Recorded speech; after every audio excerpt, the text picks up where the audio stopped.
Not because I've been so faithful, not because I've been so good. You've always been there for me, supply my every need. You was there when I was lonely. You was there through all my pain.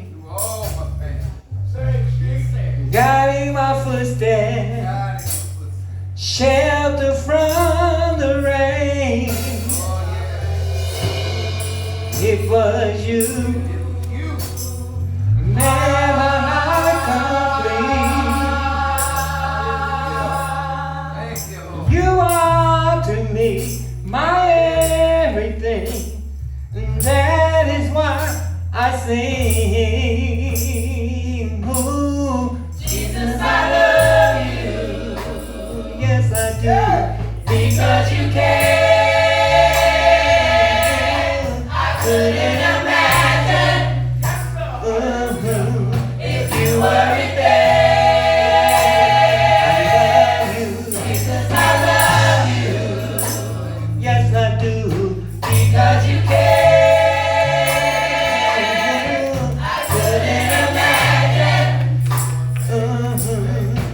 You weren't there.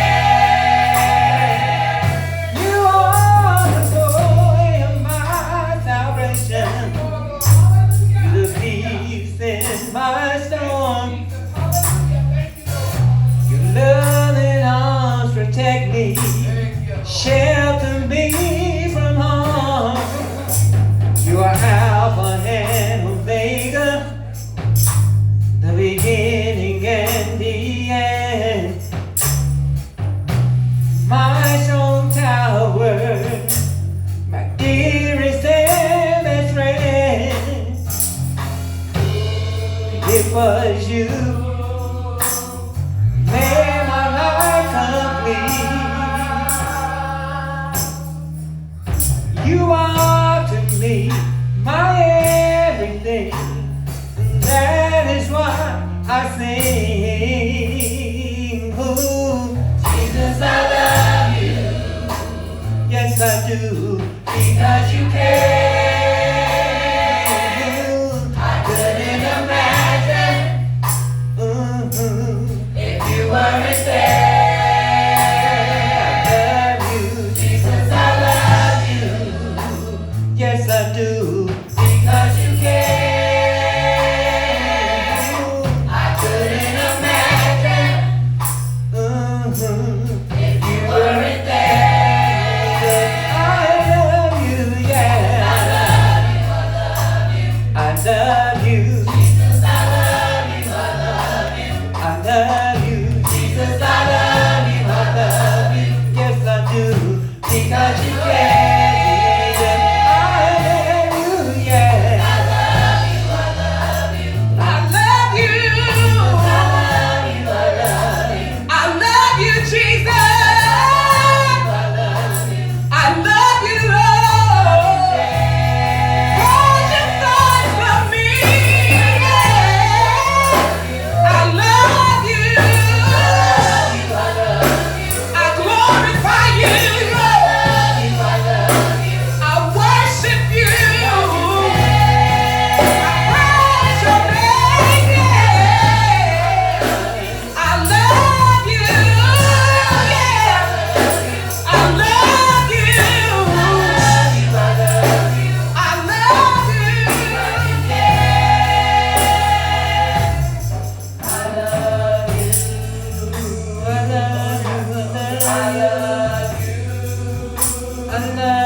Just because you are you.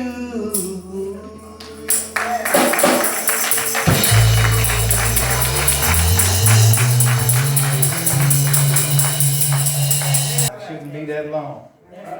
I want to say good morning to everybody. I want to say I love the Lord because he heard my soul. Amen. The Lord is good, isn't he? I'm thankful that the Lord has blessed me one more time. I haven't been here in probably 5 weeks or so, something like that. I'm not sure. But I'm glad to be here today. Yes, sir. I'm glad to be here. I thank the Lord. The Lord has blessed me. Yeah. And I want you to know that the Lord has blessed you too. Amen. Amen. I was listening to the testimonies of the people that were here today. And my mind floated backwards. We're talking about coronavirus.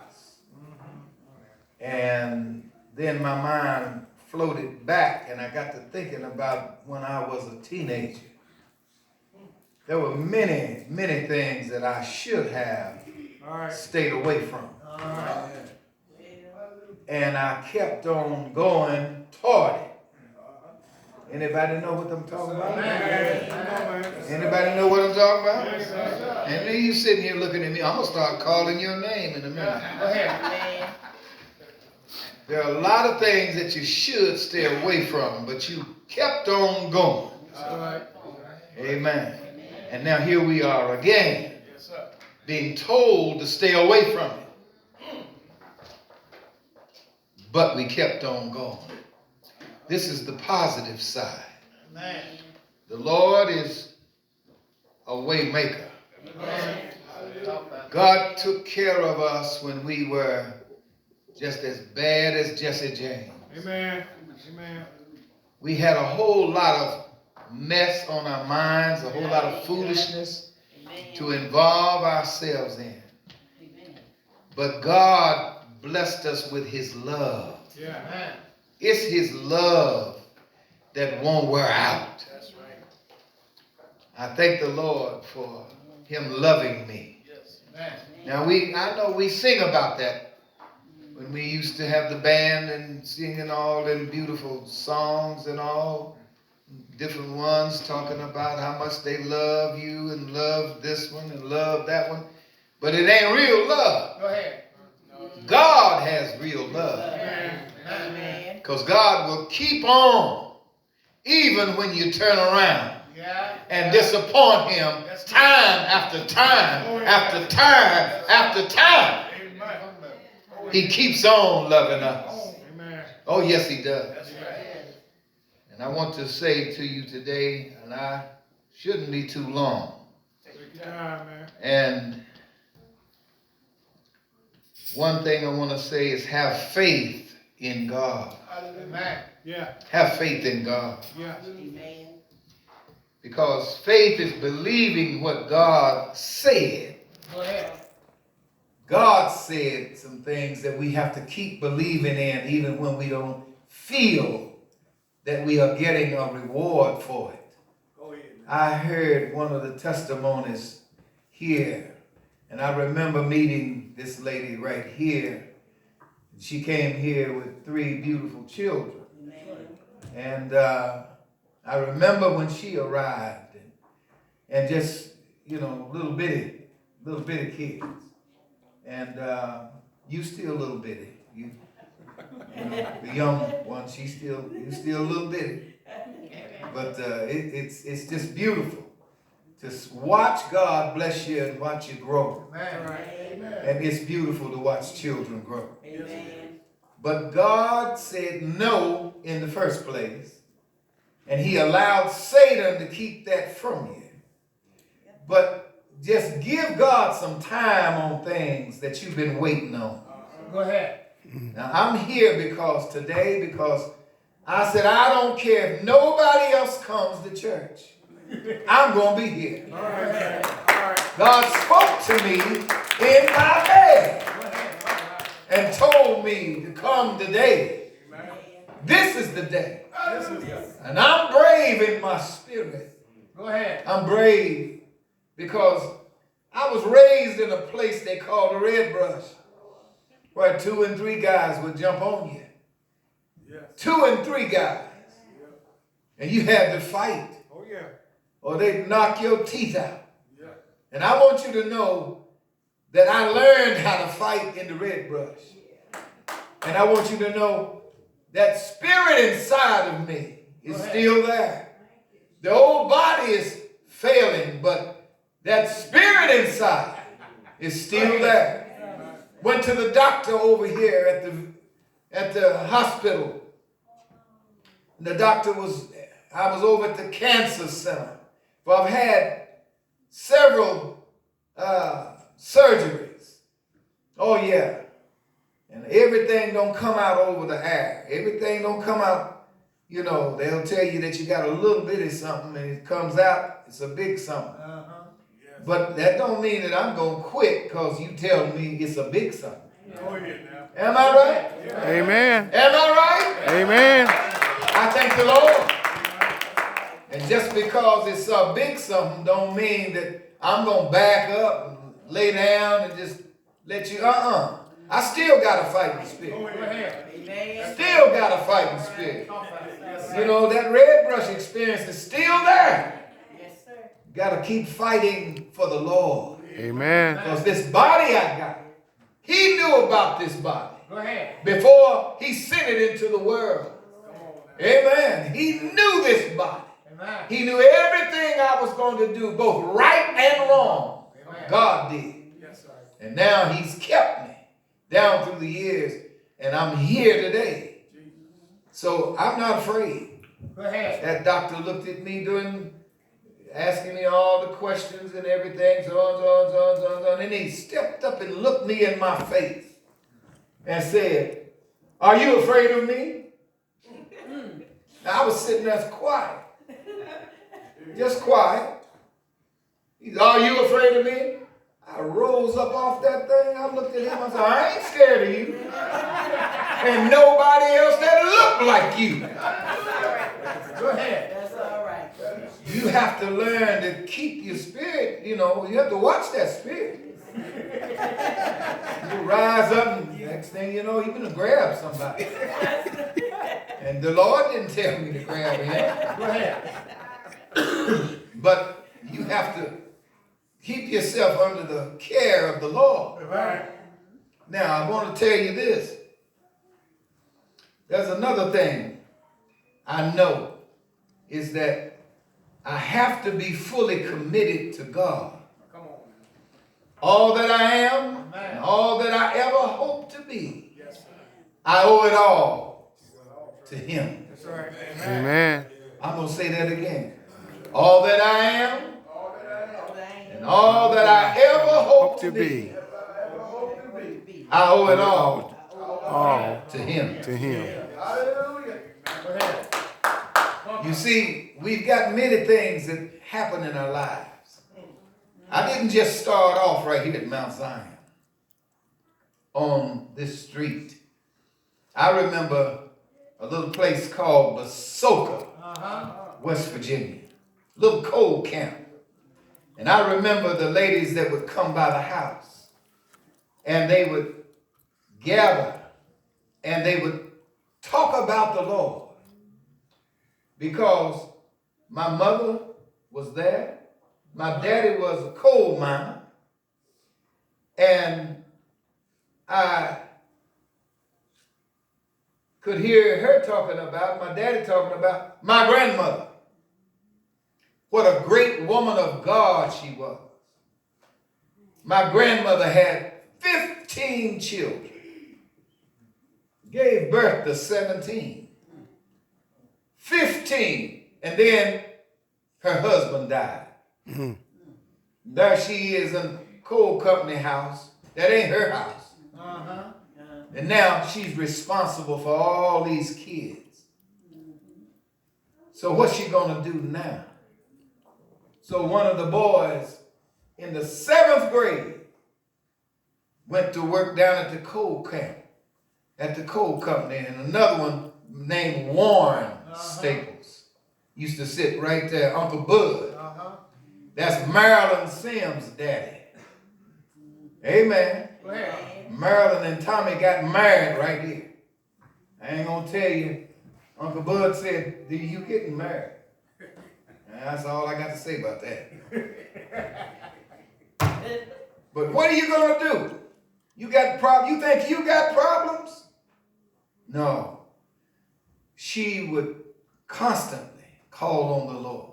My grandmother called on the Lord.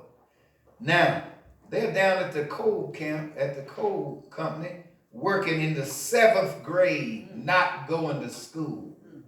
7th grade. Do you think that made them quit? They never got a paycheck. The paycheck went over to that, what's that big store what they had? Company store. And so if you got some clothes or some beans or something like rice, you'd have to go to the company store to get it. Now that's how she raised all them kids. If you got a house full of kids, you gonna pray. Amen. You ain't gonna do no whole lot of playing. Amen. That's right. That's right. Come to church, sit up in the church, playing with your telephone. Amen. Amen. That goes to show you where your mind is. Goes to show you where your heart is. Oh yeah. That's right. And I'm not just fussing at you. I'm telling you where I used to be too. I've done the wrong. Sitting there in the back, waiting till church is over so I could get the keys to the car so I could pick my girlfriend up. I didn't come to church because I was so interested in what they were saying about Jesus. I was wanting them keys. And the only way you could get it was you had to come to church. So I understand a whole lot of things that I don't talk about up here. Go ahead. Now, down in Basoka, I was 3 years old, and the water was real high coming off the mountains this time. And it was leaping like this, and my mama told me to stay in the yard. We didn't have no real yard, nothing around but just coal dust. But I went past the point, and I went down, and I fell in the creek. And I'm going down the creek like that. And a man walked up and scooped me up out the water and took me home. I never thought about that one time in my life until I had an experience with being called to preach as a man. And while I was on my bed sleep, and God was letting me know, I've been with you all the time. God said to me, you saw a man, but it was me. All right. Go ahead. That was me that scooped you up. All right. Now, what else do I want you to know? What God told me to tell you? I know what it's like to be separated. I was raised in an all-black school. I know some of y'all don't know what that is or what it's like. Walking past a regular schoolhouse that my parents and grandparents worked for as coal miners, paid their taxes and everything, but I couldn't go in the schoolhouse because of my color. Couldn't do it. 12 years I went to what is called an all-black school. What's wrong with that? I walked by churches that wouldn't welcome me because of my skin color. It's something wrong. It's something wrong with that. You got to be loving. You got to be like Jesus. Be like Jesus was. You got to take up for people that don't normally get taken up. Now, the other thing is on your application, they put on there, what race are you? The only thing that I ever had was black. My mother's grandmother was Native American. My father's mother was half native. Now, as I go back and keep checking, it's a whole bunch of other Native Americans. We call them Indians. And that's the only thing they give you on an application. I said, well, I put in check black and I check Indian. They say you can't fill out but one. Well, why can't I fill out? What, I'm supposed to lie? I'm 100% black? I don't look like this everywhere. When I take my shoes off, it's awful light down there. All right.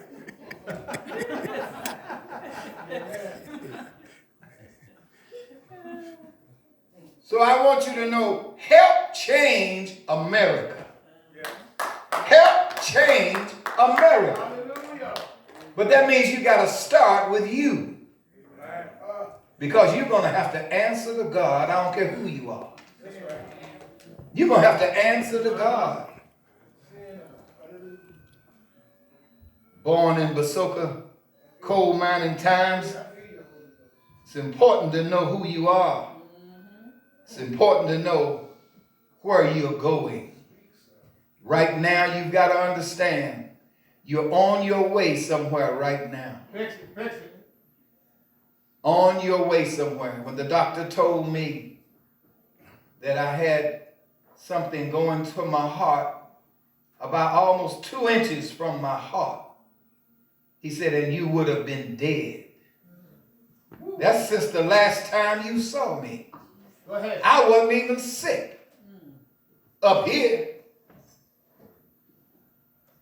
And he said I would have been dead. Thank you, Lord. You never know what you're going to do tomorrow. Go ahead. You don't own tomorrow. All right. Tomorrow belongs to God. All right. And some of the things that we need to get straight, some of them old family arguments. Go ahead. Amen. Family arguments. Still arguing and fussing over family stuff. You stole my cookies when I was 12. So what? Yeah. Say, I'm sorry I stole your cookies, but I sure did like the cookies. You got to get things straight because you never know when you're going to leave this world. That's right. You never know. That's right. I was laying in bed and the thought came to me several years back. My brother Dwight came to me and told me that he had cancer. And right there beside that major artery going up his spine, he said that he's going to have surgery. But let me tell you something. He said, what should I do? He's asking me because I'm his older brother. Uh-huh. And I told him, I said, start getting in shape. Start getting in shape. Because you got to go face a knife and get in shape. And then he started getting in shape, went up to Cleveland Clinic. And don't you know that doctor up there is the same doctor that did surgery on the Shah of Iran, the nation of Iran. Uh-huh. He was a multi-billionaire. And he did surgery on him and he bought out every bed on that whole hospital floor that Shaw did. That doctor worked on him, and then when he got him ready, he discharged him. The next patient was Dwight. He worked on Dwight, and as soon as he worked on Dwight, the doctor that worked on him died. You never know when you're going to leave this world. You never know when you're going to leave this world. I was laying in bed and that's when I thought about it. The Lord put it in my head. He said, your brother had almost 2 inches of cancer.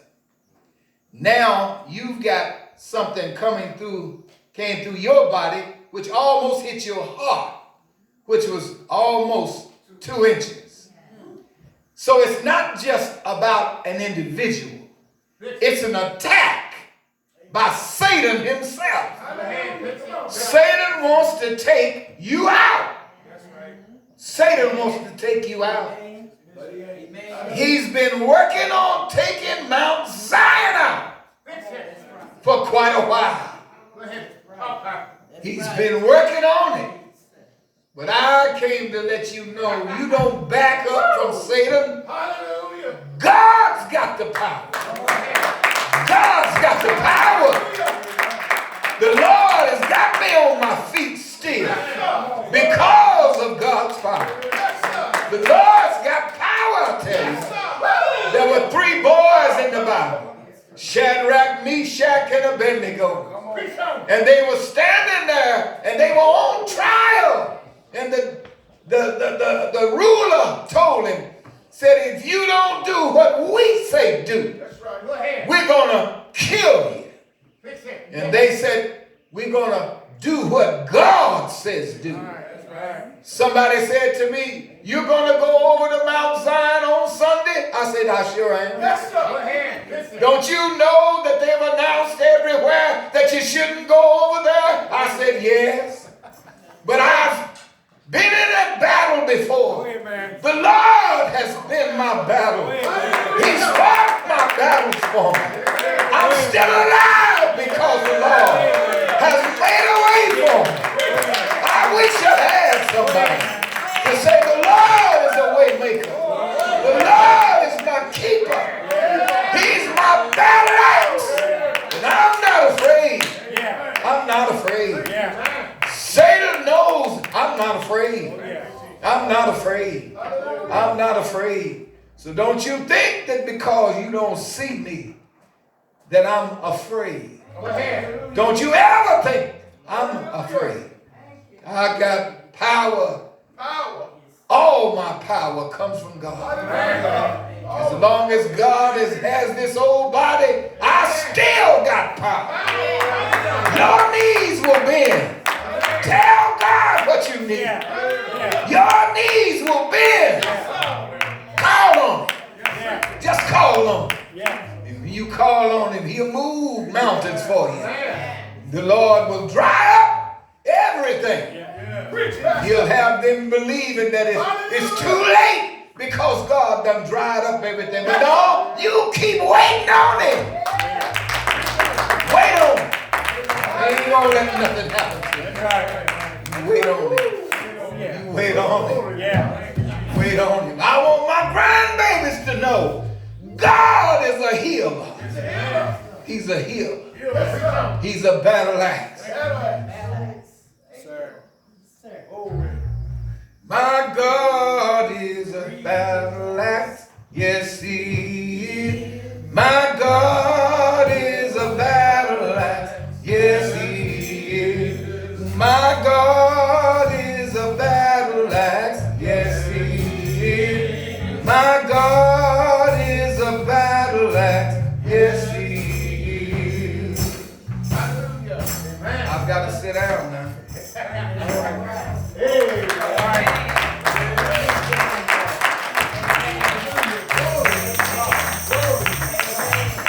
Hallelujah. Glory to God. We praise God and thank God for our pastor being back. Hallelujah. Glory to God. We called him. Now, I'm not surprised. As a matter of fact, we're not surprised that he's back. We just thank God. Because our God is indeed a prayer-hearing, prayer-answering God. I say this right here, then I'm through. The Bible says that he can do abundantly and above that which we may ask or think. Thank God he's here. And as he said, and I thank God for him saying, Mount Zion is under attack. Amen. Hallelujah. Glory to God. The pulpit is under attack.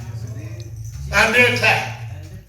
Because I talked to my son, by the way, he said, tell you hello. He said, the pulpit is under attack because that's where the power is, and the church is being helped, and Satan got to do all he can to get it out. Come on now. I thank God that I'm here in Mount Zion. Thank God that He sent me home to be with my pastor. You know, we used to be in school together. But I thank God. Amen. I'm here with my pastor. Amen. I called him my pastor. I didn't say your pastor. He's mine. Thank you, Jesus. And I tell everybody, we got a good pastor and a good preacher. A preacher that knows God. Because many times when I'm in different places, I take his testimony and tell them how God spared the life of our pastor. I shared with the pastor as he was coming to the pulpit.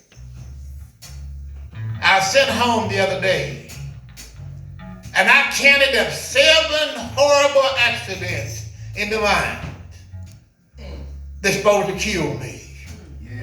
Yes. Never happened. I got caught in the machine that squared me so until I passed out. Never cracked, never put a scratch on me. A rock as big as a Volkswagen car fell. And God landed on a motor and rested it on my back. Never put a scratch on me. Praise God. Hallelujah. Never put a scratch on me. I'm walking down the track inside the mines one day. And I heard the Holy Ghost say, turn around and look. I turned around, and there the man was with a trip of man cars. A few more seconds, he'd have ran over me. But God. But God. I thank God that our pastor is alive and well. Hallelujah. Alive and well. And back, preaching God's holy word. We thank God. I tell you what to do. Shall we stand, please? And we just come to the altar, all of us.